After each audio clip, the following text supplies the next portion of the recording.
Madame, Monsieur, bonsoir. À quoi faut-il s'en tenir désormais dans la crise anglophone au Cameroun? En effet, le tour violent pris par les événements a donné à voir ces derniers jours le raidissement des positions dans les deux camps, notamment du côté des sécessionnistes qui ont commis le meurtre de plusieurs hommes en tenue. Et puis, dans le camp du pouvoir, où seule la réponse militaire semble être aujourd'hui priorisée. Faut-il alors conclure que le dialogue est enterré dans la crise anglophone au Cameroun? De plus, peut-on considérer, comme certains, que Yaoundé joue la carte du pourrissement pour endormir les acteurs de cette crise et finalement se refuser à toute discussion? Nous en parlerons ce soir avec nos deux invités. Par ailleurs, 2018 sera une année électorale avec, entre autres scrutins, la présidentielle. Quel visage offrent à ce sujet les camps et les acteurs de cette échéance? Deux invités prennent part à notre débat ce soir pour nous éclairer sur ces problématiques. Il s'agit d'Angelbert Essomba Bongono. Bonsoir. Bonsoir. Vous êtes député suppléant du RDPC dans la Mefou et à Kono. Tout à fait. Voilà, vous êtes également un acteur politique connu sur la place et votre présence notamment dans les débats publics. Merci d'avoir accepté notre invitation. Merci de m'inviter. Je dis bonsoir à tous ceux qui nous regardent ce soir. Alors avec vous ce soir le docteur Hilaire Kamga. Bonsoir. Bonsoir citoyens et bonsoir à tous les citoyens qui nous regardent. C'est avec beaucoup de plaisir que je suis sur votre plateau aujourd'hui. Alors, vous êtes acteur de la société civile, mais on peut également dire que vous avez un pied dans l'opposition, puisque vous êtes mandataire de l'Offre Orange.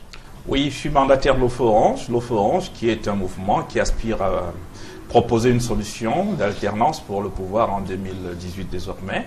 Une alternance par la paix dans les urnes, parce qu'on postule que M. Biapol, qui a fait ce qu'il avait à faire sûrement, a atteint l'âge de la sagesse lorsqu'on considère la mythologie africaine. Et donc, de ce point de vue, il a droit à un repos et nous aspirons, en tant que nouvelle génération, à pouvoir le remplacer de manière légitime. Ce faisant, nous ne nous écartons pas de notre ancrage stratégique qui est la société civile camerounaise. Bien entendu, cela ne nous empêche pas de pouvoir postuler aux positions de pouvoir. Et c'est avec plaisir que je suis sur votre plateau et que je vais échanger avec un très brillant ami qui est Angelbert Essomba Bongono, avec qui on a échangé pendant de longues années. À sa manière, il contribue à ce que la démocratie avance. Et nous avons, depuis 10 ans au moins, travaillé ensemble, lui au RDPC, nous de l'autre côté, et on s'accepte comme ça. C'est ça qui fait vivre la démocratie et j'en suis fier que vous nous ayez invités à deux. Merci, Dr Hilaire Kamga, d'avoir accepté l'invitation d'Equinox Télévision dans le cadre de cette émission Géopolis. Alors, pour commencer ce débat, Angelbert Bongono Essomba, la crise Angelbert Essomba Bongono, voilà, on va y arriver. Alors, la crise anglophone aujourd'hui, qu'est-ce qu'on peut en dire? Elle est grave, suffisamment grave, ou est-ce que tout est perdu, les camps se sont radicalisés pour qu'on puisse espérer quelque chose? La crise s'est aggravée.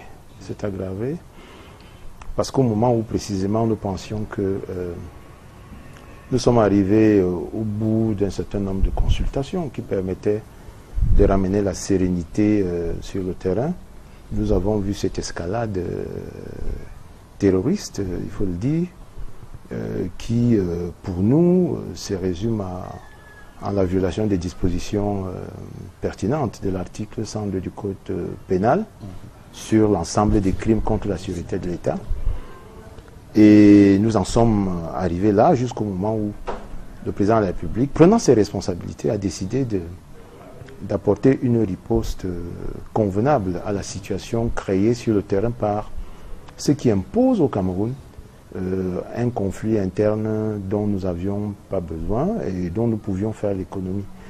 Il y a des problèmes partout, des problèmes existent. Nous sommes en responsabilité et nous constatons que sur le terrain,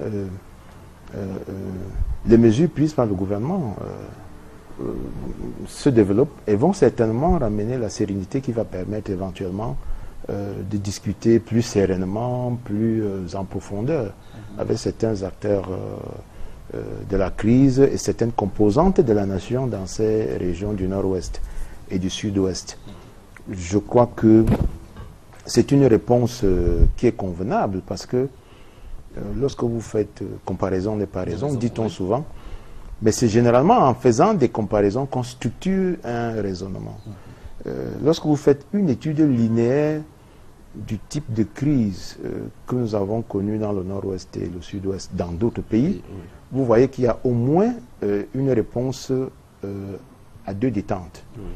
La première détente est généralement politique et passe par les consultations, la mise en œuvre d'un certain nombre de mesures administratives, comme le gouvernement l'a fait jusqu'ici, en écoutant les acteurs, en prenant l'information, c'est ceux qui sont plus ou moins impliqués, directement ou non, en élargissant le champ d'écoute ou de consultation à d'autres acteurs, les congrégations religieuses, les associations de la société civile, les partis politiques éventuellement, et certaines personnalités.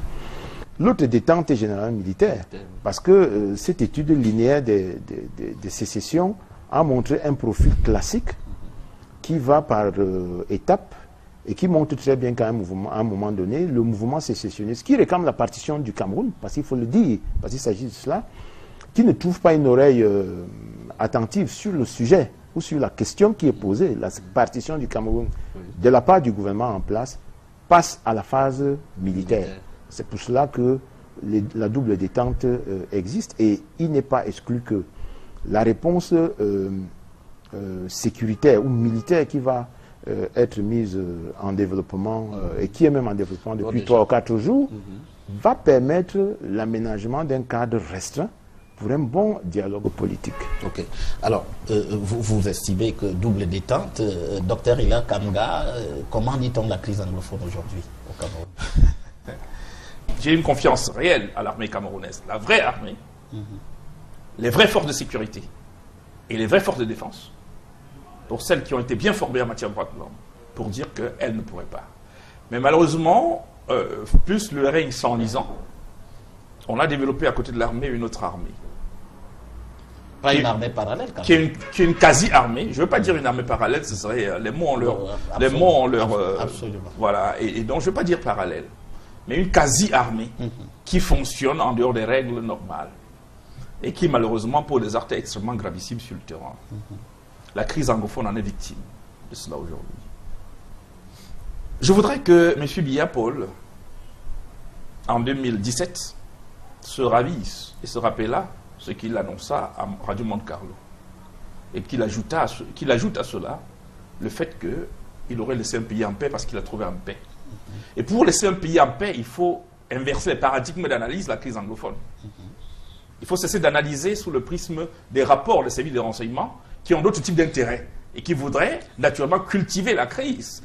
Il y a une industrie de la crise qui est née de la crise anglophone et qui se développe et qui doit s'entretenir et qui naturellement commande, oriente, restructure négativement les rapports de terrain sur la crise anglophone et donc empêche la prise de décision qui devrait permettre d'endiguer cette crise de manière définitive.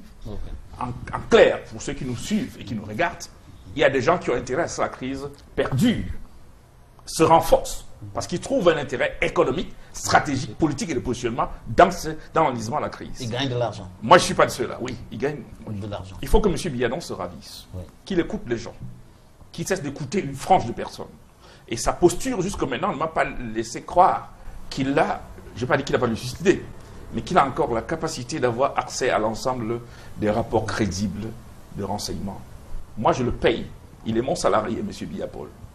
Je lui donne de l'argent, je le paye, je lui donne les moyens pour assurer ma sécurité, avoir tous les renseignements nécessaires et assurer ma sécurité à l'intérieur, à l'extérieur et partout ailleurs. Il a l'obligation de le faire et s'il ne le fait pas, il ne doit pas me dire qu'il n'a pas eu les moyens. Et pour l'instant, il n'écoute pas beaucoup son peuple. La crise anglophone, c'est quoi? Je vais finir l'analyse par là. C'est des gens qui, à un moment donné, posent un problème réel sur la table. Ils disent il y a un problème réel de gouvernance. L'anglophonie a fait ci, le bilinguisme a fait ça, ainsi de suite, et tout ce qu'on peut imaginer.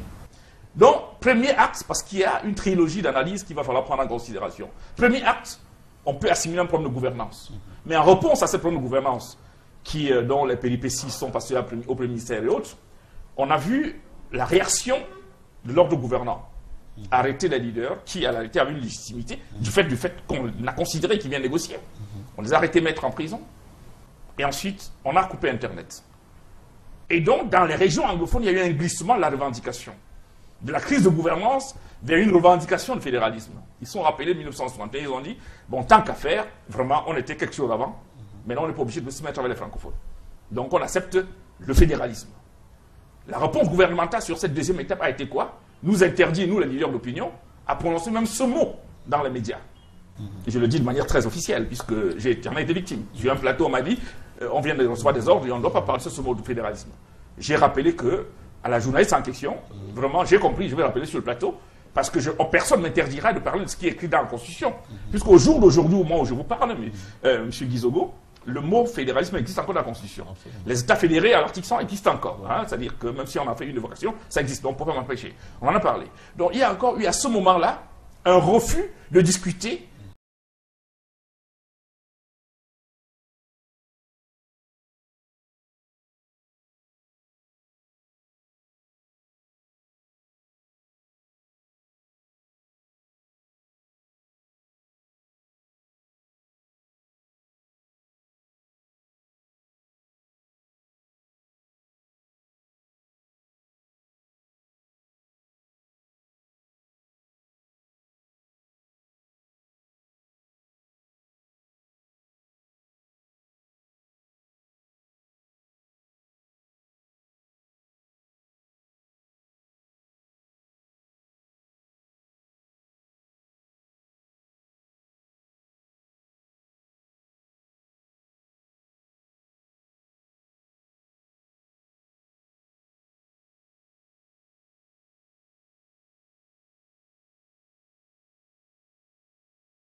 Oui. C'est un message fort que les populations de Bamenda donnent au pouvoir de Yaoundé pour dire ces gens ne nous représentent plus, ils ne peuvent plus être ceux qui nous représentent. Non. Mais en septembre, M. Biya Lepore, il le met dans sa délégation, il va aux États-Unis avec lui pour le dernier voyage qu'il a fait à Ouagadougou, à Abidjan, c'est avec M. Atangadi, pour montrer qu'en fait le leadership populaire n'est pas le leadership adoubé par Yaoundé, et que Yaoundé a son leadership qui est un leadership opposé à la population anglophone. Et donc, du coup, on arrive à cette crise qui aujourd'hui est devenue militaire. Est-ce que la réponse militaire est la bonne solution? Alors, je ne suis pas. On reviendra sur cet aspect. Alors, est-ce qu'il y a des erreurs, à la suite de ce que vient de dire le docteur Lekanga, Gilbert Sombabongono, est-ce que vous considérez, vous, que le gouvernement a commis des erreurs dans l'analyse et les réponses apportées face à cette crise-là, telle que vient de l'affirmer Lekanga? Non, le gouvernement n'a pas commis des erreurs. Je ne sais pas si mon ami Lekanga met les événements par les bons bouts. Oui. Je dois quand même rappeler que il y a peut-être une multiplicité d'armées ou de corps d'armes dans l'armée camerounaise, mais il y a une unité de commandement. Donc il ne peut pas contester ce point. Donc il n'y a pas deux armées au Cameroun, la vraie et la fausse. Donc vraiment, s'il a enseigné à l'école militaire, je crois qu'il sait que ce que j'ai dit là est vrai. Il y a une unité de commandement de l'armée camerounaise. Et nous faisons tous confiance à cette armée. Il ne faut pas donner l'impression qu'il y a, quand vous voyez les différences de couleurs, par exemple des bérets ou des vêtements, que c'est plusieurs armées. C'est une seule armée qui a un seul commandement, un seul chef qui est le président de la République. Et il y a un ministre délégué qui est en charge des questions de défense et de sécurité. Ça, c'est le premier point. Le deuxième point, je ne sais pas si on parle de même région, du nord-ouest et du sud-ouest. Il est comme... Moi, je ne sais pas si quelqu'un a interdit de parler de fédéralisme au Cameroun. Il faut savoir qu'un parti comme le SDF est fédéraliste depuis 1990. Oui, c'est clair. Il n'a jamais été interdit. Donc c'est complètement faux de dire que on a tenté de... Bon, ça c'est un choix éditorial du journaliste. Non, pas de choix éditorial, c'est officiel. Le ministre de la Communication... Il l'a dit de manière... Qui représente M. Biya, qui l'a dit. Attendez. C'est un choix de ce journaliste. Moi, j'ai assisté à d'autres débats où j'ai évoqué la question du fédéralisme sans qu'on me fasse présenter une note ou une instruction du ministre de la Communication. Et je ne savais pas qu'il pouvait donner des instructions à des médias privés ou indépendants. Ça, c'est le deuxième point. Le troisième point, c'est que contrairement à ce qu'il dit, le Premier ministre, je regrette, M. Paul Atanga-Ndji, ministre chargé des missions à la présidence de la République, il ne représente pas les populations. Ce sont des membres du gouvernement.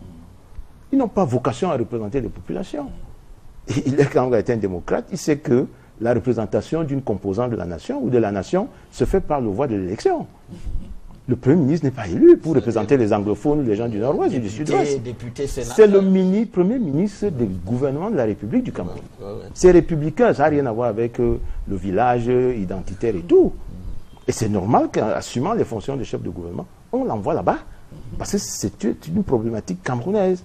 Ça aurait pu être dans la région du nord-ouest, de l'est ou de l'extrême nord. Il serait allé avec la même vélocité parce que instruit et mis en mission par le président de la République. Donc, il ne faut pas dire que M. Paul Atanga-Ndji, bien qu'il soit originaire du nord-ouest, ne représente pas ces populations. Donc, il n'y a pas de conflit de leadership pour nous. Mais même s'il est très contesté. Mais sauf... Il peut être contesté, ça c'est le problème de ceux qui le contestent. On ne peut pas changer cet avis-là. Je passe au quatrième point. Le quatrième point, c'est quoi? C'est que moi, je suis allé au nord-ouest, au sud-ouest. J'ai trouvé là-bas des unionistes, des adeptes du retour au Nigeria, des sécessionnistes au sens de... Pur et terme de couper le Cameroun. Tout à fait. Que M. Biya discute ou pas avec eux, il faut couper le Cameroun. J'ai trouvé des fédéralistes, j'ai trouvé des unitaristes, ceux qui sont attachés à la République unitaire. Donc, il y a un conglomérat d'au moins 8 tendances qui sont actives sur le terrain et qui vous expriment des points de vue qui ne sont même pas conciliables, même si on venait à les mettre sur une table de discussion. Donc, et qui ont un seul point commun, c'est qu'ils utilisent la langue anglaise pour s'exprimer. Ils sont originaires du nord-ouest ou du sud-ouest. Ça, c'est le quatrième point. Le cinquième point, c'est que le gouvernement subit cette... Vous avez dit vous-même, M. Biya a reçu un pays en tant que successeur constitutionnel du président Aïd. Le président Aïd, je le dis, je vous laisse, M. Biya, mon successeur constitutionnel. Et vous voulez que lui, il nous laisse un pays fragmenté alors que nous sommes bâtis 10 ans durant à la Cour internationale de justice pour récupérer Bakassi. Allez le dire au professeur Maurice Kamto. S'il va vous accepter d'avoir fait 10 ans de bataille à la CIJ, passer des nuits blanches dans les moustiques, les serpents, dans les marais, pour séparer le Cameroun et matérialiser la frontière entre le Cameroun et le Nigeria, et accepter de venir demain, parce que j'estime que le MRC a vocation à devenir un parti gouvernant. Vous pensez que M. Maurice Kamto peut accepter de venir prendre un pays qui est coupé? D'ailleurs, il faut comprendre la réclamation de ces partis politiques qui demandent au président de ne pas céder un seul centimètre du Cameroun. Donc, la sécession du Cameroun n'est pas un sujet de dialogue. On ne discute pas avec les sécessionnistes qui ne sont pas camerounais. Ceux qui demandent la sécession...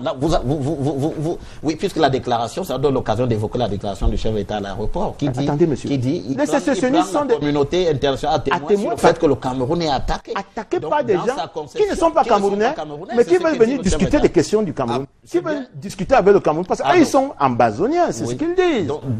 Et vous voulez que des Camerounais... Le président de la République est dans une posture que vous trouvez tout à fait convenable. Il est dans la posture de celui qui assume l'autorité de l'État au Cameroun en vertu de la Constitution. C'est le peuple camerounais qui l'a élu et qui lui a donné le mandat d'assurer l'intégrité du territoire du Cameroun, de défendre cette intégrité, d'assurer l'autorité de l'État avec le Parlement, de garantir l'unité de la nation. C'est pour cela que, contrairement à ce que Hilaire Kamga vient de dire ici, on n'a même pas encore épuisé tout le temps qu'il faut pour écouter et laisser parler les gens. Tous les masques ne sont pas tombés. Que non. Cette question anglophone, Les masques encore, il y aurait... est-ce que vous savez que cette question anglophone a fait l'objet de la table de discussion sur la table ronde de 58 au Cameroun? Vous savez qu'il y a eu 3 grands mouvements, 3 grands dialogues politiques au sens de rassembler des acteurs politiques dans une salle avec un ordre du jour. 1958, on appelait ça la table ronde. Oui. C'était un peu la mode à l'époque. Absolument. 1961, la conférence de Fumban. Oui. Et 1991, la tripartite. En 1958, déjà, la question anglophone se posait. Et vous pensez que depuis 1958, on n'a encore rien vu?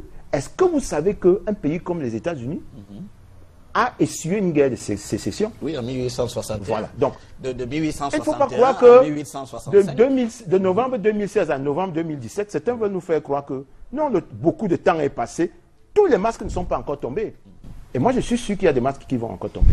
Lesquels, par exemple, puisque vous avez un des derniers masques, et je conclue peut-être là-dessus. Oui, tout à fait. Vous avez le souvenir que lorsque Boko Haram attaque le Cameroun entre mars et avril 2014, Oui, tout à fait. il y a eu beaucoup de confusion. On a entendu tout et rien sur cette menace Boko Haram. On a même entendu des gens dire que Boko Haram est parmi nous. Oui. Vous savez ce que les élites du Nord et du Grand Nord ont fait? Elles sont descendues sur le terrain pour faire une clarification. Vous avez souvenir de ça? Oui, tout à fait. Mais alors, ce n'est pas le cas ici. Attendez. Si je suis votre raisonnement, vous voulez dire que ce n'est pas le cas dans Laissez-moi conclure. Oui, bien sûr. Laissez-moi conclure. Je vous laisse. Et vous avez vu que la prise de position de ces responsables, reconnus ou pas, ces élites, ces forces vives du Grand Nord, a permis de clarifier la situation et de mettre sur le terrain un dispositif civil qu'on appelle les comités de vigilance qui apportent un concours inestimable à l'armée camerounaise dans la lutte contre Boko Haram. Oui, mais ma question reste en suspens. Je vous dis donc que Oui, mais les masques ne sont nous pas tombés. attendons Vous attendez que les élites du Nord-Ouest et du Sud-Ouest en ce qui me descendent sur le concerne, terrain?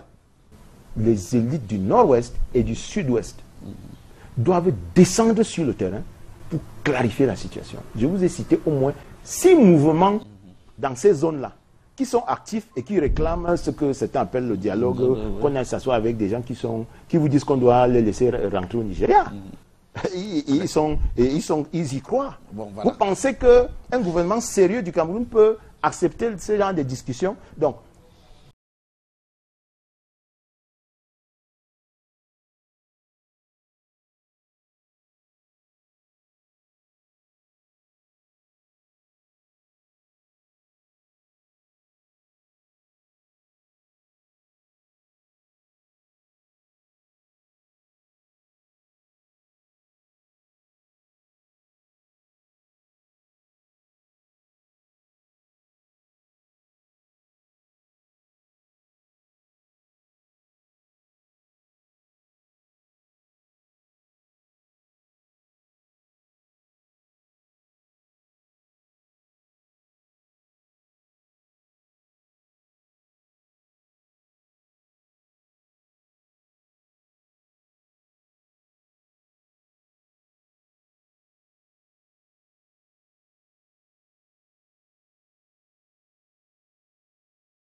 Il a été arrêté et déporté. Je le dis de manière solennelle.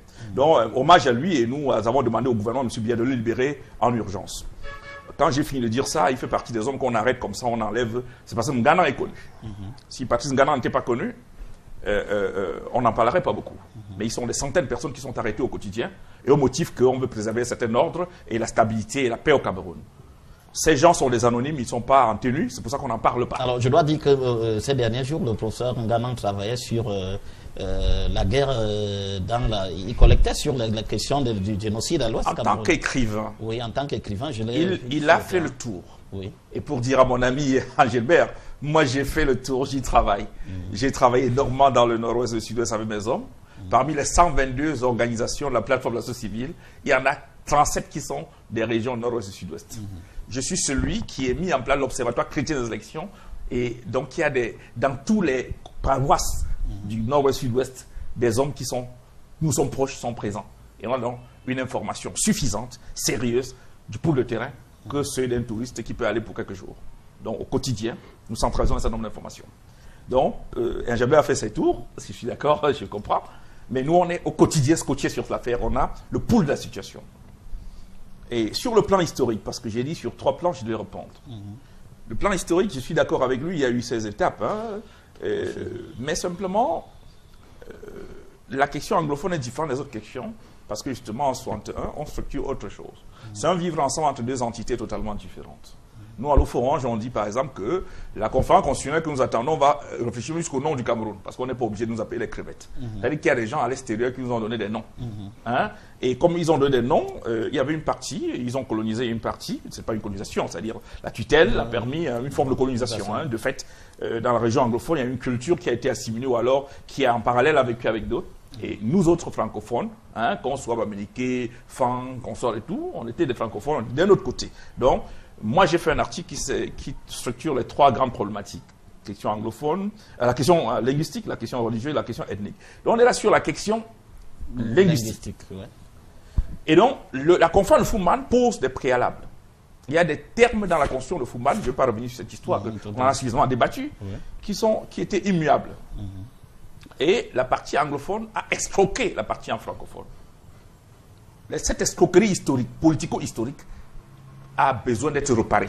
La partie francophone a escroqué la partie anglophone. C'est clair. Voilà. C'est-à-dire le leadership francophone de l'époque, un leadership néocolonial, piloté par Idio et ses affidés, sous les directives de la France, a escroqué la partie anglophone aux sorties de Fouman. N'est-ce pas? Les accords de gouvernement, les accords de gestion de la société camerounaise devenue unitaire n'ont jamais été respectés. La Constitution de 61 a connu la mutation de 72 que nous connaissons tous, avec ce qu'on a appelé le fameux référendum, qui est aujourd'hui, les historiens, selon les bords, disent qu'il y avait seulement un seul bulletin. On ne questionne pas cela. Mais seulement, il faut revenir sur les fondamentaux de vivre ensemble de 61 pour savoir si même ce qu'on a fait en 72 avait sa raison d'être. Quand bien même on l'a accepté en 72, on parle de la République unie du Cameroun, la République unie du Cameroun, pour République du Cameroun sans demander aux anglophones. C'est-à-dire qu'il y a une assimilation voulue. C'est ce que j'appelle l'escroquerie politico-historique des partis anglophones. Donc, on se retrouve avec la République du Cameroun.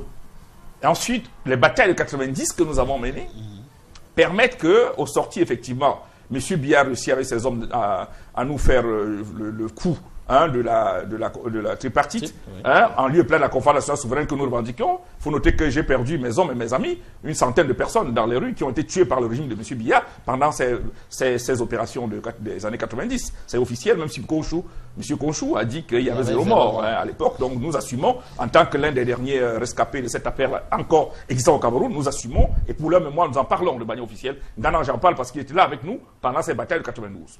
Donc, malgré ces morts-là, on est allé quand même à la tripartite. Les gens sont allés à la tripartite, ils ont accepté des choses que nous, on s'est tués, on a accepté. En 87, on a donné une constitution, dans quelle constitution on refuse même à la suite de la mettre en application. Et quand la partie anglophone se dit, nous on a même accepté cette histoire de centralisation, appliquée au moins, personne n'a appliqué pendant 20 ans. C'est légitime que les gens revendiquent. Sauf que leur revendication n'est pas comme la revendication de mon père à Banjul. Ce n'est pas un problème de gouvernance classique. Il y a des droits qui étaient consacrés parce que les gens acceptaient librement d'être avec nous. Ils ont pu dire, on va au Nigeria où on est autonome. Mais ils ont dit qu'on vient avec vous, On fait comme on fait ensemble. Donc il y a eu cette escroquerie politique qu'il convient de réparer. Alors quand ils ont posé le problème, on aurait pu donc résoudre ce problème historique, on aurait pu le résoudre politiquement. Et résoudre politiquement veut dire que quoi? Veut dire que c'est M. Biya qui choisit ses hommes. Il a choisi Yam pour être son ministre, il a son premier ministre, il a choisi... parce qu'en fait, c'est encore une autre violation des accords. Parce que les accords, c'est écrit le Fumman, disaient que le pouvoir devait être partagé. Nous avons travaillé avec beaucoup d'historiens qui ont été là, les acteurs présents, ça devait être partagé. Les francophones avaient la présidence, les anglophones avaient la vice-présidence, et eux, ils avaient l'Assemblée nationale. Le pouvoir exécutif était le leadership des francophones, le pouvoir législatif, le leadership des anglophones, et comme nous étions plus nombreux, on a dit le pouvoir judiciaire, on pouvait en contrôler, sauf que la vice-présidence du pouvoir judiciaire devait être sous anglophone. Ça a fonctionné jusqu'à un certain moment, jusqu'au moment où la partie francophone décide d'assimiler et de refuser tout ça. On a mis le poste de vice-président qui existait, et qui était dévolu, et qui était réservé aux francophones, aux anglophones, oui, pour leur créer une histoire de premier ministre qui, à la réalité, est moins puissant qu'un conseiller spécial du Premier ministre qui est dans son même ministère et qui peut rencontrer M. Biya quand il veut, alors que lui, le Premier ministre, souvent, pour certains, ils nous ont dit qu'il n'arrive pas à rencontrer le Premier ministre. Hein, ça, c'est le président de la République. Alors, on a créé un Premier ministère pour dire que c'était lui qui était le numéro 2 et pour leur enlever en même temps le pouvoir législatif qui leur appartenait, donné aux francophones, c'est-à-dire pour réserver aux amis du Nord. Alors, tous ces éléments qu'on a mis sur la table, les anglophones sont venus les mettre sur la table à l'arrêter. Nous ne partageons pas le pouvoir avec vous. Nous sommes vos agents. Parce que de tout ce qui est pouvoir de souveraineté, nous n'avons rien du tout. C'est vous qui avez tout. On fait comment? On réfléchit encore. Donc, ça, c'était sur le plan purement politique. Donc, sur ce plan-là, M. Biya Paul aurait compris que la question qui est posée est politique. Est-ce que M. Yang a la légitimité suffisante pour parler à ses frères? Même la mission qu'il aurait envoyée aurait été différente, parce qu'on est sur le plan politique. C'est-à-dire que les symboles, et Agébé est d'accord avec moi que les symboles comptent en politique. Absolument. Il aurait pu se comprendre que si M. Atangadi a pu être exfiltré, comme ça a été le cas lorsqu'il voulait faire un meeting un peu bizarre dans sa région, ça veut dire qu'à la réalité, ces populations ne lui reconnaissent pas une certaine légitimité pour leur parler. Il aurait pu le mettre en cachette, le faire accompagner sans qu'il soit officiellement celui qui est au devant. Mais le mettre là où on l'a mis, c'était une défiance. Ça, c'était sur le plan politique. Donc, sur ce plan, j'ai dit, Gilbert, on aurait pu peut-être faire autrement pour apaiser la population, pour apaiser les gens dans la région. Maintenant, sur le plan purement, je finis par là, parce que je n'ai pas le plan, sur le plan purement juridique, il faut dire une chose importante. Ce que les gars demandent dans la région, c'est ce qui est normal en société. On négocie pour jeter de nouvelles bases de fonctionnement. Les bases de Sointin, c'est une négociation. Au nom de quoi on pense que ce qu'on a fait en Sointin, on ne peut pas le faire aujourd'hui, alors qu'on est en crise. Moi, je ne peux pas voir mon pays où on dit que c'est avec les arbres seulement qu'on va gérer tout. On ne pourra jamais gérer. Vous ne pouvez pas être capable de mettre les arbres devant toutes les maisons dans le nord-ouest et le sud-ouest. Vous ne pouvez pas décider comme ça d'assimiler ou alors de prendre en otage une région entière. Non, c'est pas comme ça. On négocie. Palestiniens et Israéliens ne s'entendent pas. Le Hamas tue tous les jours. Mais il y a eu Sharm el-Sheikh, il y a eu Camp David et autres, où on a retrouvé que les médiateurs internationaux sont venus pour amener ces gens-là à se retrouver sur la table malgré leur niveau d'adversité et d'animosité. Ça veut dire que on peut ne pas aimer des gens, mais si on aime son pays, si on ne veut pas voir son peuple se tuer, on peut accepter que, même avec ses ennemis, on négocie. C'est la question qu'on va aborder dans la foulée, justement. Gilbert et son Babongono, on a bien entendu ce débat depuis des mois sur la question du dialogue. Je rappelle qu'en dehors du Cameroun, le secrétaire général des Nations Unies, Antonio Guterres, a appelé à un dialogue inclusif. La secrétaire générale de l'Organisation internationale de la francophonie, Michael Jean, s'est même proposée comme médiatrice. Alors, est-ce qu'aujourd'hui les portes du dialogue sont closes? Vous développiez déjà, certes, tout à l'heure, l'idée selon laquelle les fils du dialogue n'étaient pas coupés. Alors, on en est où exactement avec la question du dialogue dans la crise? Moi, je vous réponds franchement. D'abord, je suis désolé d'apprendre ici que parce que M. Atangandji n'a pas la même opinion que certains de ses frères, il n'a plus le droit de séjourner en sécurité au nord-ouest, qui est sa région d'origine, au nord-ouest, qui est sa région d'origine, et qu'il faut l'exfiltrer au demeurant. C'est ce qui a été fait. C'est un brevet de civisme qu'il est Kamga décerne à ceux qui ont agressé M. Ilay Kamga. Le jour où tu n'as pas une opinion identique à tes frères de ton village, je ne te souhaite pas d'être agressé.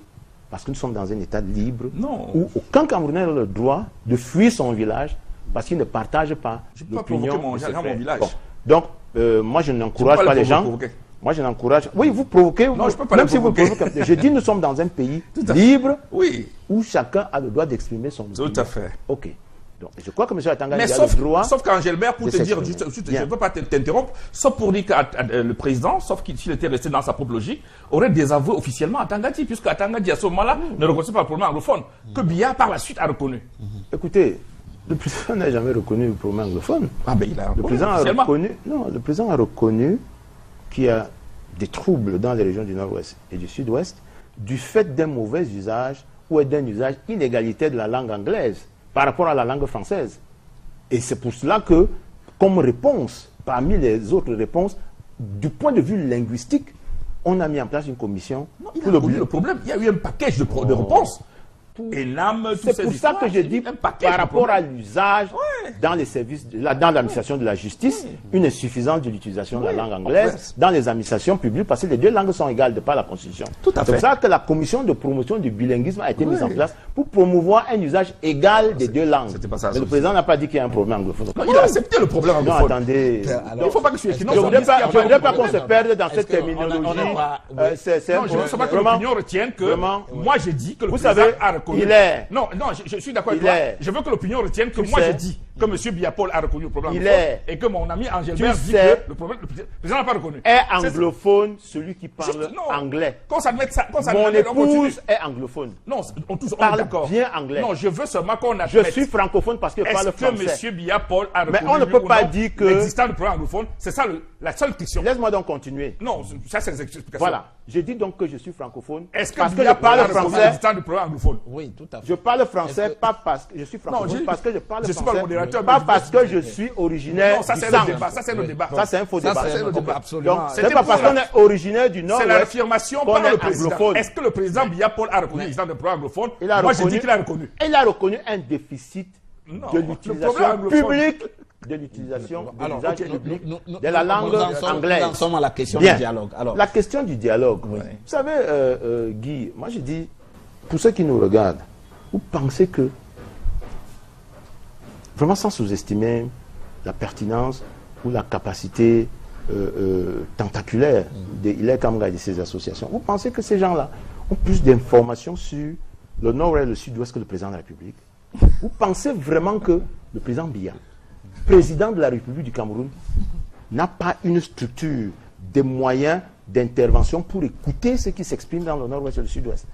Nous avons commencé précisément par des revendications socio-corporatistes. Et pas moins de 22 mesures ont été prises par le gouvernement pour régler précisément les principales revendications portées questions pratiques qui se posent sur le terrain au nord-ouest et au sud-ouest, y compris la question politique, est entretenue actuellement par le gouvernement. il n'y a pas de pourrissement de la situation. Les accusations de pourrissement. Oui, ça les ne- accusations on de a plus pourrissement, vert. ce Oui. sont nos adversaires qui veulent le pouvoir. Tous ces partis politiques, quand on les crée pour conquérir le pouvoir.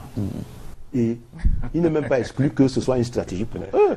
Oui, le RDPC est venu s'asseoir avec nous. Vous êtes incapable de gouverner. Vous êtes incapable d'assumer. Laissez-nous la place. Voilà la discussion, il vous parle de la conférence nationale. Quel est le texte camerounais qui imposait le président Biya de faire une conférence nationale au Cameroun? Dans un pays où on demande une délibération républicaine. Pour moi, et pour nous au RDPC, le dialogue est républicain. Ça veut dire qu'on ne met pas entre parenthèses les institutions de la République. C'est même ces institutions qui doivent initier le dialogue. Et je vous rappelle que les 3 grands moments que j'ai cités dans l'histoire du Cameroun, et qu'il les reconnaît, qui ont été des moments importants pour la vie de la construction de la nation camerounaise, ont été initiés et convoqués par les institutions publiques camerounaises. La conférence de Fumban est convoquée par le président Ahidjo. Et j'aimerais bien que Hilaire Kamga me dise, de 1961 à 1972, moi j'ai eu la chance d'être dedans. Parce que j'étais dans l'administration dedans. Je vous dis, le vice-président de la République fédérale du Cameroun, c'était du pipeau, excusez-moi, prêtez-moi l'expression. C'est ça qui C'était appelle du pipeau comment? Il n'avait aucun pouvoir, parce que quand il vous dit qu'il que... appelle Qui ça, devait lui en c'était- donner alors? Justement, parce que pas c'est- parler. on ne dit pas... je vois un peu cette lecture historique qui n'est confortée par aucun travail scientifique sérieux. Ah non. Oui, relisez les travaux de... professeur Boumsi Mais a relisez, fait ça. relisez le professeur Aboua, Daniel. Non, ça c'est à boire. Non, oui, Il voilà, était un très brillant. vous voyez Aboua ce était un que, très vous brillant. voyez donc, On dans prend- l'histoire du Cameroun, maintenant, même dans Non, l'approche il est très historique, brillant. aucun fait dans l'histoire des institutions publiques et des faits sociaux au Cameroun ne confirme l'analyse, le survol historique qu'il a fait tout à l'heure. Moi, je ne peux pas entrer là-dedans parce que je ne voudrais pas qu'on mette le débat sur ces aspects-là. Je voudrais que ceux qui nous regardent comprennent que le gouvernement actuel, Hilaire Kamga et moi, vous, Guizot, et tous ceux qui nous regardent, nos compatriotes, nous avons un défi qui est lancé à nous, Camerounais d'aujourd'hui. Comment on le résout? Pour eux, c'est le dialogue. Comme si dès qu'on aura décrété qu'on se retrouve au palais des congrès de Yaoundé ou je ne sais pas où, avec je ne sais pas trop qui, parce qu'aujourd'hui, là, on me disait encore que Célestin Bédiga a créé son parti politique, Chantal Tulé en a créé un. Oui, un mouvement, il l'appelle donc, pas. nous sommes à près de 306 partis politiques. Si vous prenez seulement les partis politiques, il n'y a plus de place ni pour l'Église, ni pour les associations de la société civile. Heureusement, j'ai entendu quelqu'un dire, prenez seulement ceux de l'Assemblée nationale, comme si le leadership de l'Assemblée nationale était absolu. Non, soyons sérieux. Je dis que le gouvernement qui est en place et le président Biya est suffisamment mieux informé que nous tous sur cette crise. Pourquoi? Parce qu'en 1979, dans la délégation qui descend au nord-ouest et au sud-ouest, lorsque la crise déborde, il fait partie de cette délégation. Et je suis sûr qu'il a des éléments historiques, des éléments de crise qui permettent qu'il prenne la responsabilité de dire ce qu'il a dit il y a 3 jours. Il y a quelques jours, lorsqu'il rentrait du sommet de Côte d'Ivoire en disant que le Cameroun que moi je gouverne là, le Cameroun que je dirige, est attaqué par une bande de terroristes, des criminels. C'est clair. Ça veut dire quoi? Ça veut dire que pour le gouvernement, nous avons des gens qui nous empêchent de travailler dans le sens de ramener la sérénité politique, qui nous permet de faire en sorte que Hilaire Kamga et ses amis de l'opposition présente des programmes et une offre politique convenable aux Camerounais pour qu'ils se posent de façon souveraine sur les différentes ordres, les différentes offres qui seront faites sur le marché électoral. Demain, nous aurons une élection en 2018. On va en parler tout à l'heure. Vous pensez qu'à 1 an de l'élection présidentielle, nous, du gouvernement du RDPC, nous allons prendre la responsabilité de mettre le Cameroun sens dessus, dessous, juste pour faire plaisir à quelques partis d'opposition qui veulent avoir le privilège de dire, nous on a siégé. De quelle légitimité parle-t-il? Le seul qui exerce l'autorité de l'État avec le Parlement, parce qu'ils ont été élus souverainement par le suffrage universel, c'est le président de la République et le Parlement. Donc, moi je ne sais pas quelle est la légitimité dont se réclame. Peut-être ils ont des associations légales. Pour vous, le dialogue, je résume. Le dialogue se fait actuellement. Dans la salle. Il est en cours déjà. Le moment là n'est pas encore arrivé. Ah oui, il viendra alors. Le moment là va arriver où le président de la République, sereinement, parce que la question était déjà politique. Ces gens-là, moi je suis allé au nord-ouest et au sud-ouest, et contrairement à ce qu'il Kamga dit, je ne veux pas l'avoir pour le tourisme. Je vais pour y travailler, monsieur. Et je travaille dans un secteur où je touche les populations les plus vulnérables. Je vous dis que le dialogue est même très poussé. Les gouverneurs, les préfets, les sous-préfets, les autorités administratives, les responsables des municipalités, les députés, les sénateurs, un certain nombre de responsables à Yaoundé discutent continuellement, régulièrement avec les composantes de la nation camerounaise qui sont installées dans les régions du nord-ouest et du sud-ouest pour amener la sérénité qui permet justement une mise à plat de la question politique, si tant est qu'il y a une question politique qu'on ne doit pas discuter, qu'on ne doit pas soumettre au suffrage universel à l'occasion d'une élection présidentielle. Voilà, alors il est Kamga, vous avez pris des notes, hein, je vois que vous avez beaucoup de choses à répondre. J'espère que j'aurai le même temps. Absolument. Non, sur cette question, hein, pour dire, d'abord sur le premier aspect, je vais citer 2 noms. Harmonie Bobga, Maître Harmonie Bobga et Antoine-Marie Ngonor. D'abord pour commencer, pour rappeler que ces 2 hommes qui ont été très proches et qui ont 2 lectures pratiquement similaires, sauf que l'un a glissé vers le sécessionnisme et l'autre est dans l'option de dialogue. Antoine-Marie Ngonor, il a été l'un patron de la CRTV. Il vient de commettre une petite version qui fait baisse. Oui, tout à fait. Qui fait baisse pour dire il y a un problème de communication auprès du président pour le président public. Harmonie Bobga, je le prends pour la simple raison que c'est un avocat de la région du Nord-Ouest. Il fait partie des personnes recherchées aujourd'hui. Il a été mon je vais pas dire mon collaborateur, non, mon adjoint dans l'un des plus grands programmes de 1996 pour instaurer la démocratie au Cameroun. Il croit au Cameroun. Hein, ce programme, on a, à la demande de M. Biya Paul, M. André Tchungui, vice-premier ministre de l'administration territoriale, nous a reçus officiellement avec l'ambassade des États-Unis, le représentant de l'Union européenne et tout. On a eu une séance très officielle avec l'actuel secrétaire général du MINAT qui était là, parce qu'il était chargé, il était, je crois, chef de service juridique. Monsieur Pierre Essomba. Oui, qui était là, je crois. Alors, pour que nous mettions en place un programme important pour la démocratie, pour dire que Bobga Harmony, sa tête a été mise à prix comme la mienne, j'ai été obligé d'aller en exil après 1996, pour cette raison-là, je suis revenu très rapidement d'ailleurs, parce que je crois en ce pays. Mais Bobga Harmony ne croyait pas à une séparation. Les gens ont été poussés au séparatisme par l'arrogance de Yaoundé. Et cette arrogance, je cite ces hommes pour dire que, quand je quitte d'Harmonie, Bobga, qui a un mandat d'arrêt contre lui et qui est un avocat émérite du Cameroun, très connu, tout le monde sait qui c'est. Je viens sur Antoine Maringono, qui a été, c'est Charles Dongo, directeur actuel de la CRTV, qui me met en contact avec Antoine à l'époque, parce que je veux faire des activités très importantes, et Charles estime que celui qui peut faire cette affaire-là, c'est Antoine Maringono. Et quand il sort cette histoire à l'époque, il a le courage quand même de réfléchir sur les médias et la démocratie au Cameroun, au Hilton, une rencontre que j'organise personnellement avec des partenaires étrangers. Et aujourd'hui, il rappelle quand même que la communication de M. Biya a un problème. Et je chute sur lui pour dire que ça a un problème. Pourquoi? Parce que justement, de bonne foi, Engelbert dit ce qu'il a dit. Sauf que si nous croyons tous au Cameroun, on a intérêt à dire à M. Biya Paul qui n'est pas omniscient. On a intérêt à lui dire que les services ont un problème. Parce que j'ai 3 faits au moins pour le dire sur ce sujet précis. Quand on fait dire chaque année à M. Biya Paul que la gratuité, dans chaque 10 février, que l'école primaire est gratuite au Cameroun, c'est faux de lui dire. Et il a répété au moins 10 fois de suite. Ça veut dire qu'à côté de lui, il y a des gens qui lui disent des faussetés. Parce qu'il n'y a pas un seul parent au Cameroun qui ne paye pas l'école primaire à ses enfants dans les écoles. C'est faux ce qu'on lui dit de dire. Donc il y a soit à côté de lui, des gens sont malhonnêtes et veulent que le président passe comme un idiot qui ne connaît pas son pays. Ce qui n'est pas le cas. M. Biya est quand même quelqu'un de très sensé. Soit il y a un problème chez lui-même. Ça, c'est le premier cas, la gratuité de l'enseignement, qui est faux et qu'il dit chaque 10 jours.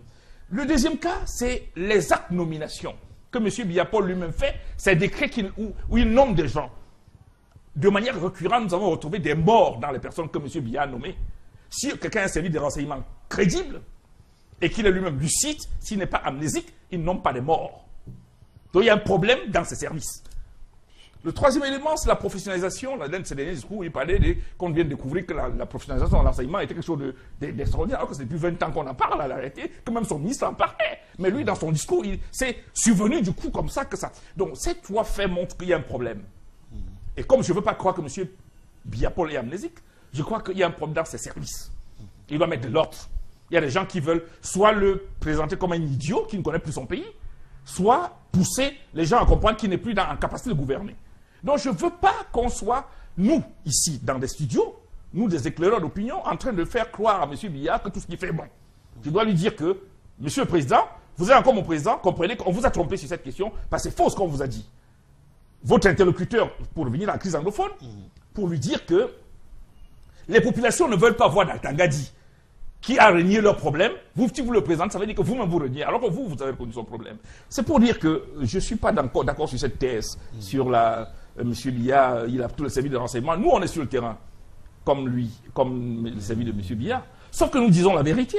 Moi, depuis 20 ans, je dis la vérité à M. Biya. Quitte à courir des risques que je cours, j'ai été arrêté 17 fois, j'ai été torturé au CNR. Tous mes pieds montrent les stigmates de cette torture-là. Donc, pour dire que je dis la vérité à mes risques et périls. Il faut qu'on ait le courage de dire à M. Biya Paul la vérité. On ne doit pas continuer à lui dire que tout est beau et on laisse qu'il enfonce tout le pays dans un gouffre, c'est-à-dire dans un océan. Maintenant, quand on a fini de dire ça, on a dit que la représentation, c'est par les élus. Ah oui, vous parlez là maintenant à un expert des questions électorales. Au moins, celui-là, je ne discute pas avec quelqu'un. Vous n'avez pas m'amené à poser la question sur la légitimité des élus au Cameroun. Hein? Parce que même M. Biya Paul, je l'ai accepté comme président, mais pas au fait qu'il ait été élu, mais qu'il ait été déclaré élu. Ça, c'est une autre question. Donc, du coup, j'ai un problème de légitimité. Parce que quand j'ai une question de droit électoral, on se rend compte que le corps électoral qui a élu, c'est pas pour dire que si les élections, parce que là encore, c'est un autre problème.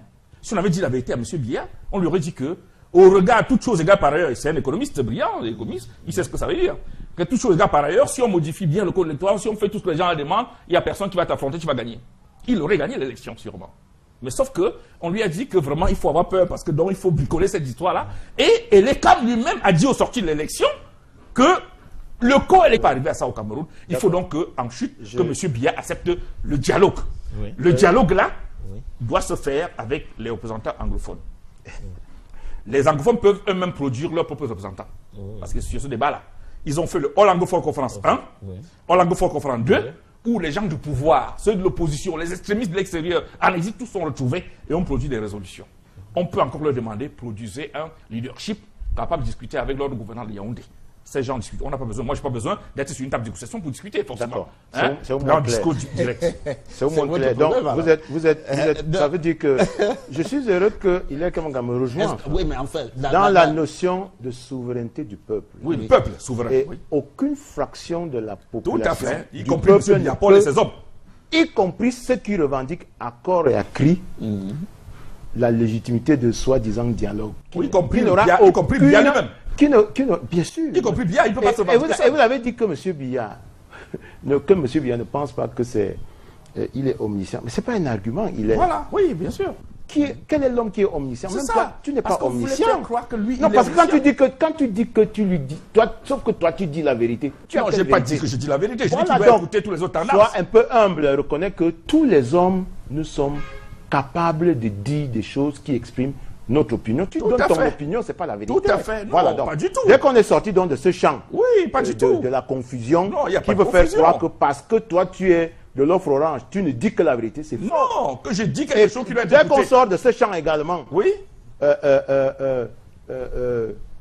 Ton expertise sur les questions électorales devient relative à partir du moment où tu dis que tu contestes le pouvoir parce que tu veux l'avoir. Que je conteste que tu veux avoir le pouvoir, tu ne peux plus être un expert pertinent. Non, attendez. Tu peux faire la confusion sur l'expertise, c'est un fait. Je ne conteste pas ton expertise sur les questions électorales, mais tu n'es plus un expert neutre. Donc tu ne peux pas donner que ton opinion parce que tu veux justement accéder au pouvoir. Non, à ce moment-là, ton expertise devient un moyen. Non, ce n'est pas un raccourci. Tu es d'accord avec moi? Je dis ceci. Je suis d'accord qu'il m'ait rejoint sur au moins deux choses. La première, c'est qu'il ne veut pas faire partie du dialogue parce que ce n'est pas... Pourquoi je ne veux pas faire partie du dialogue? Ce n'est pas un fétiche, tu l'as dit tout à l'heure. Non, j'ai dit que je peux, je ne suis pas obligé de faire partie. Oui, mais attends donc on ne fait pas dire à M. Biya, Paul, que je suis exclu du dialogue. Attends donc qu'on t'y invite. Non, mais tu ne t'invites pas. Je ne me suis pas invité, mais ne m'exclus pas non plus. Attends donc. Ne m'exclus pas non plus. Tu n'es pas exclu. Parce que tu es en train de vouloir presser. Moi, je t'ai dit ceci. Je te dis que le président Biya là, qui gouverne le Cameroun, sait tout ce que tu dis là. Mais il sait, puisqu'il m'a invité plusieurs fois. Deuxièmement, le président Biya et son gouvernement négocient et discutent des questions du Nord-Ouest du Sud actuellement. Mais avec qui? Ils vont discuter avec des gens qui ne sont pas légitimes et crédibles. Voilà, c'est toute la question. Pour toi, ils ne sont pas légitimes ni crédibles. C'est ça, le peuple ne reconnaît pas ces gens. Quel peuple? Oui. Mais la population du Nord-Ouest et du Sud-Ouest ne peut pas... bon, par exemple, un leader, je dis, est-ce qu'on a discuté avec lui? Si tu peux me laisser développer. C'est bien sûr. Ce n'est qu'une partie du peuple camerounais, de la population camerounaise. Je suis d'accord avec toi qu'il faut même laisser le peuple s'exprimer. Mais il ne s'exprime pas dans la rue. Il ne s'exprime pas à travers n'importe qui. Le peuple ne s'exprime que par la voie du vote. Non, mais il faut que le vote soit légitime. Que le vote soit régulier. Tu vois, c'est gênant. Que le vote soit transparent. Moi, je discute de ça avec toi de façon sereine. Je t'écoute. Tout à fait, je suis d'accord. De façon docte. Et toi, tu ne m'écoutes pas. Allons-y. J'ai dit que si tu es un expert des questions électorales... Non, pas que si je suis. Est-ce que tu as une décision d'une justice nationale ou internationale qui conteste l'élection de M. Biya? Non. Ce n'est pas un expert qui peut contester une élection. C'est une institution chargée du contentieux. Non, vraiment, il est. Instruisons ceux qui nous regardent. On fait l'analyse, non? Non, c'est facile de venir dire, vraiment, et même la je ne suis pas un acteur politique à ce moment-là. Tu es un acteur politique. Je fais l'analyse sur la base d'une analyse. Tu n'as aucune décision de justice électorale. Donc c'est la seule décision qui fonde la science? Bien sûr. La jurisprudence électorale, le contentieux électoral est fait pourquoi? La jurisprudence pour que des décisions soient prises. Moi, je dis donc le dialogue... Et je vous l'ai dit, Guy, pour ceux qui nous regardent, vraiment, je ne suis pas sûr je ne suis pas venu ici pour me faire élire député ou pour plaire à vos... Vous êtes déjà suppléant quand même. Je suis là pour dire... Il sera élu. Exactement ce que je pense de la situation du Cameroun, que nous connaissons tous. Moi, je n'ai pas de compte Facebook, je ne suis pas dans les réseaux sociaux. Quand je veux savoir une situation sur le Cameroun, là, je vais sur le terrain. Et je suis très surpris lorsque mes enfants me disent, mais papa, il y a tant de millions d'internautes. Je leur dis, mais attendez, monsieur, on vient de clôturer les listes électorales, il y a à peine 600 000 personnes qui se sont inscrites. Les gens qui sont dans les réseaux sociaux, c'est leur affaire. Donc, j'ai rien contre. Mais je ne suis pas trop adepte de ça. Quand je veux la réalité, je vais au contact. Je fais le bain sociologique du Cameroun. Et je vous dis que la crise dans les régions du nord-ouest et du sud-ouest est la priorité du gouvernement. Le gouvernement qui est là, même s'il ne plaît pas à certaines personnes, il n'y a aucun gouvernement qui puisse plaire à tout le monde, naturellement, c'est clair, a des missions précises sur cette question. Et je ne peux pas laisser Hilaire Kamga dire ici que on est en train de mater la population. Aucune population, ni du nord ni du sud, n'est matée par aucune armée. L'armée camerounaise a des missions claires dans le nord et le sud-ouest. Sécuriser les personnes et leurs biens, empêcher que ceux qui agressent le Cameroun, tuent des gendarmes et des militaires, continuent leur travail dans la tranquillité. Et vous avez vu, comme pour rassurer, conforter la position du Cameroun, un envoyé spécial du gouvernement nigérian est venu à Yaoundé pour dire au gouvernement Yaoundé que le Nigeria ne servira pas de base arrière de retraite pour ces gens-là. Qui ne sont pas camerounais, il faut qu'on se comprenne très bien. Pourquoi ils ne sont pas camerounais? Les Ambazoniens, les Ambazoniens sont ceux qui nous agressent. C'est un État imaginaire, fictif, qui n'existe que dans les réseaux sociaux, qui s'attaque aux Camerounais.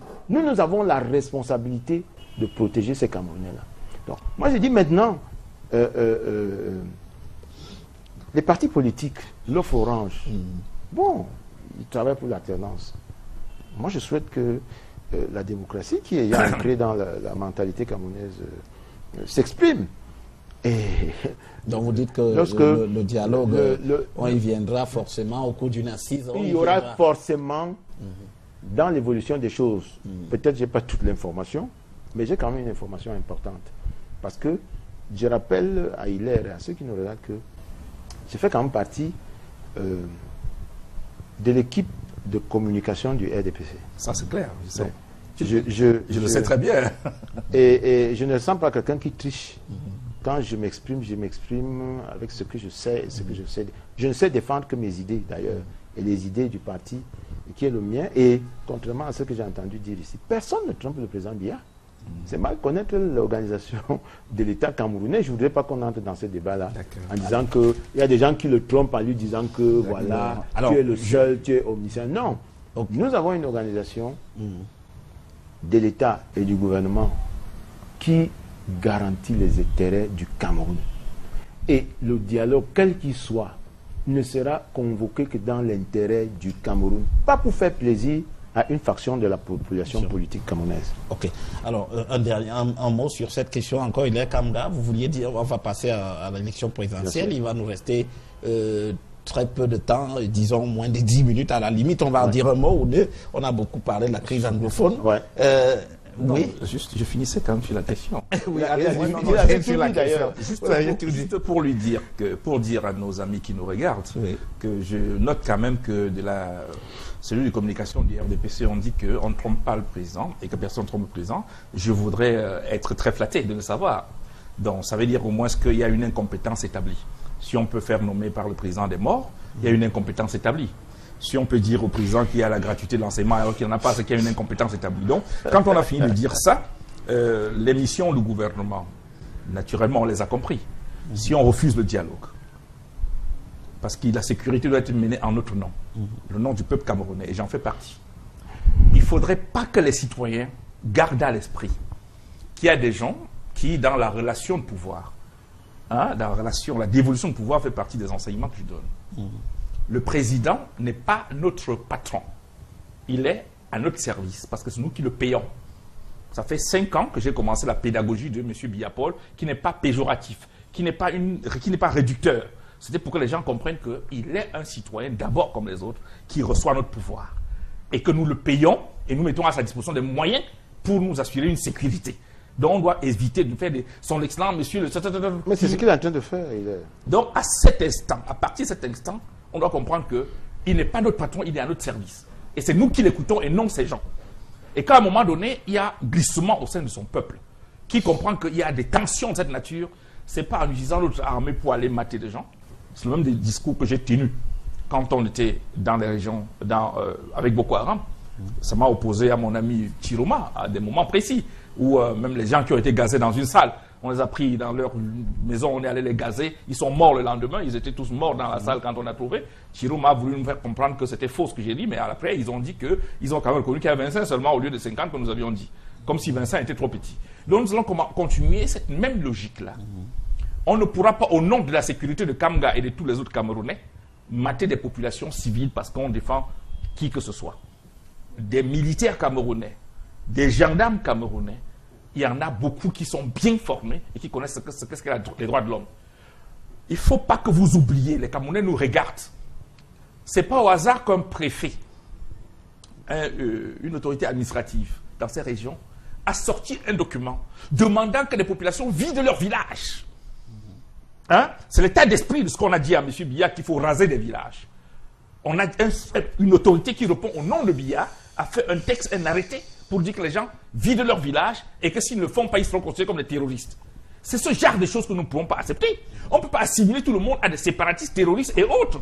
Il y a une population qui fait des revendications légitimes. On doit prendre le courage de les accepter et de les écouter.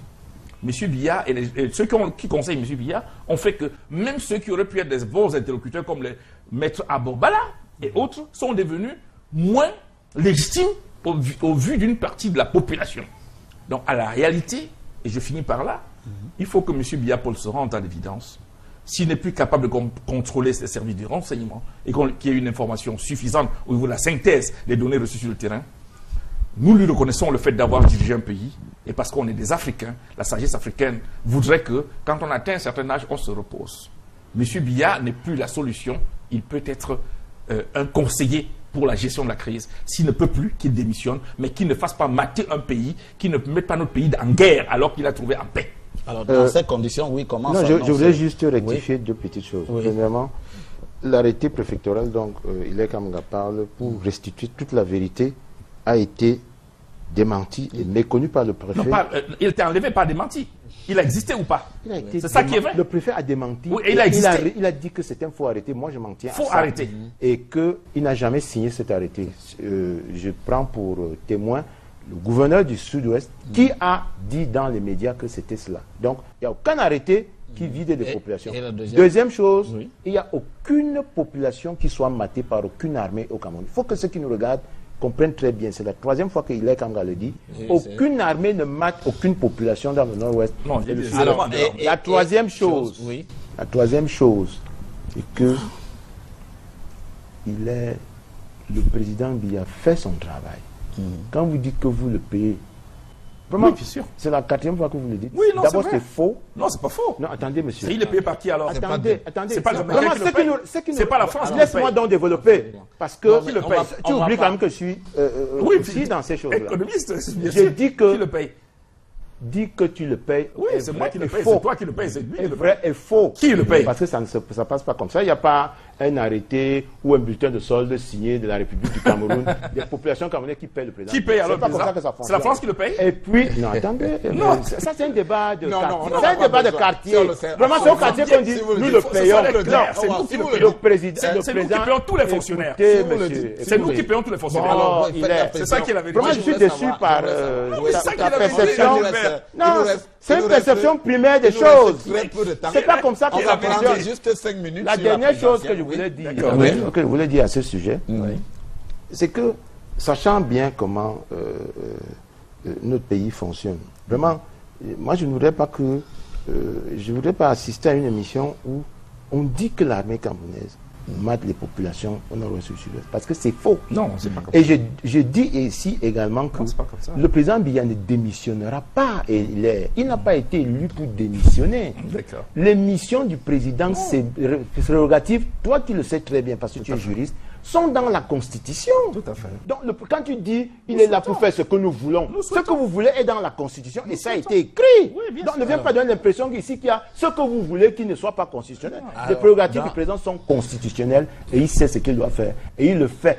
Les moyens de l'État qui sont mis à la disposition des services participent et concourent à la sécurité et la défense des intérêts du pays. Alors, dans ces conditions-là, pour terminer, on va finir par là rapidement. Dans la présidentielle de 2018, il est Kamga. Est-ce que la situation ne sert pas finalement le président Biya au RDPC, puisque ses partisans l'appellent à se porter candidat aussi en 2018? Je ne sais pas s'il y avait un doute sur cela. Moi, je savais que le président est un homme assez averti et très sage. Je sais qu'en 2004, d'après mes informations, il n'était pas très intéressé pour Rampiné. Et des circonstances similaires l'ont amené à revenir. Je crois que c'est un monsieur qui est très lucide. Et ce qu'il vit de part et d'autre, ce qu'il est en train de voir, il peut voir que du jour au lendemain, on peut passer de l'homme adulé à l'homme honni. Et je ne voudrais pas que cela lui arrive. Contrairement à ce qu'Engelbert a dit, nous, dans l'offre orange, c'est 270 pages de propositions. Ce n'est pas une idée, une perception. Nous avons fait des propositions très concrètes sur comment nous voyons comment ça va se passer, comment il va faire, qu'est-ce que nous lui réservons, qu'est-ce que nous lui proposons, comment on va gérer la transition, comment on va faire pour que le peuple retrouve sa souveraineté. Voilà, heureusement que vous avez dit vous-même le mot. Tout ça a été démontré parce qu'il ne faut pas qu'on fasse croire à l'opinion que les gens viennent brailler dans vos médias alors qu'ils n'ont pas de proposition. Nous avons 270 pas de propositions, dont le premier qui a adoubé, c'est le cardinal Christian Toumi, qui est l'un des hommes les plus crédibles de ce pays. Dans l'offre orange, c'est l'homme le plus crédible. Chacun peut avoir sa perception, peut-être c'est bien pour certains qui est le plus crédible, mais pour nous, c'est Cardinal Toumi qui est le plus crédible. Donc, l'offre orange propose déjà des choses sérieuses. Maintenant, sur la présidentielle 2018, M. Biya doit se rendre à l'évidence. Il peut choisir de sortir par la mauvaise porte ou par la bonne porte. Je pense que la bonne porte pour lui serait, effectivement, d'accepter qu'il y ait le dialogue pour créer des conditions de paix dans ces régions-là. On ne peut pas faire des élections dans la guerre. Parce que l'élection a 3 fonctions. C'est ce que j'enseigne. Première fonction, la pacification des rapports sociaux. C'est-à-dire, pacification, ça veut dire qu'il y a présomption de de conflictualité possible. Deuxième fonction, c'est la sanction des dirigeants. C'est-à-dire qu'on va sanctionner des dirigeants qui n'ont pas été faits.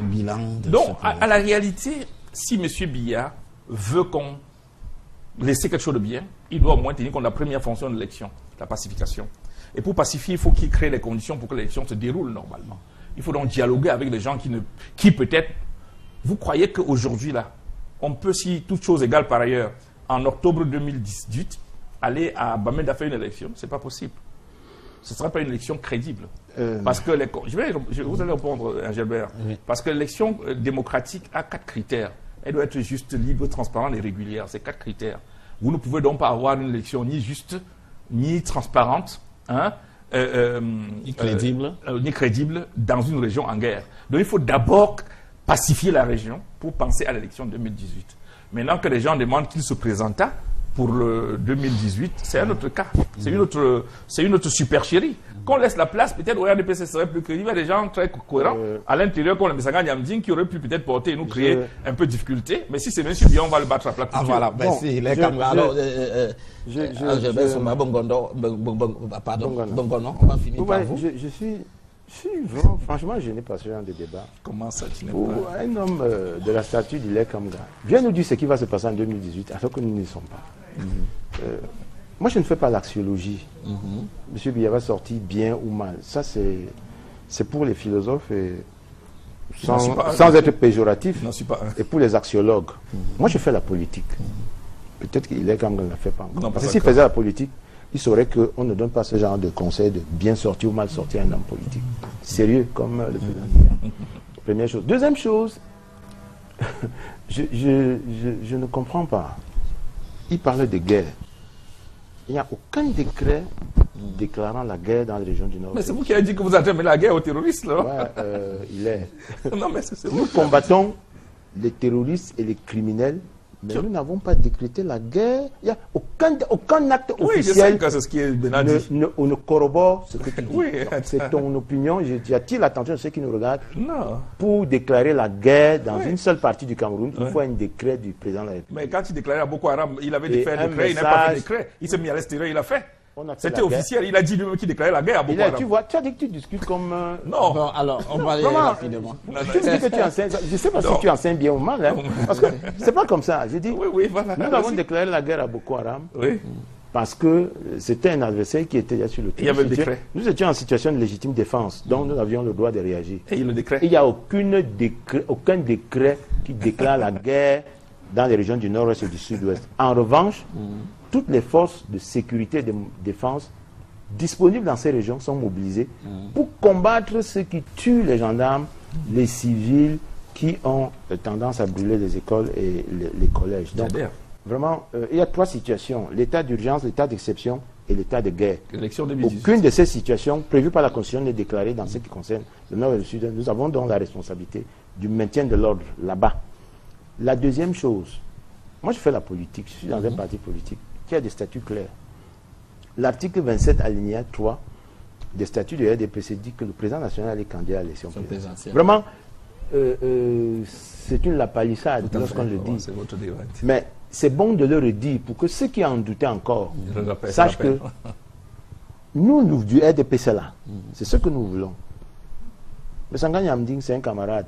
Moi, je ne me prononce pas sur ce qu'il dit. Si Elia pense que c'est le candidat du RDPC qui est à leur hauteur, nous disons que Non, il peut nous menacer. notre Il meilleur vient nous menacer. candidat, c'est encore le président Biya. Maintenant, si quelqu'un, le Cameroun est un pays libre, il y a la possibilité de candidature indépendante, et même notre congrès va se tenir, peut-être qu'un candidat sortira. À ce moment-là, nous aurons un candidat. Je vous dis, même si l'élection présidentielle était convoquée demain, le RDPC Sera sera prêt. C'est candidat. le forage qui Nous l'emporte. aurons toujours un Le- candidat à toutes les élections présidentielles Le au forage Cameroun. l'emportera. Donc, le président Biya est notre candidat, pas de statutaire seulement, parce que c'est lui qui porte encore nos véritables aspirations en termes d'idéal politique pour le Cameroun. Et nous pensons qu'il n'a pas encore tout donné. En tout cas, il y a des Il y a gens dans encore le des choses à RDPC donner. qui peuvent encore Oui. apporter leur contribution à l'amplification, à l'exaltation des vertus du renouveau national. Alors, merci Angilbert Bongono, Angilbert et Somba Bongono d'avoir accepté de participer à ce débat avec nous. Je rappelle que vous êtes député suppléant 9 fois pour le compte du RDPC.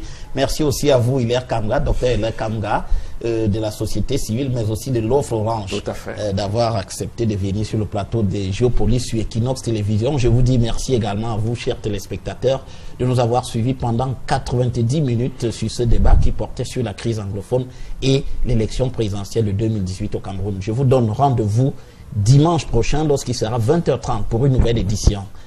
Pour l'heure, restez sur Equinox Télévision avec nos programmes alléchants. À bientôt, madame, messieurs.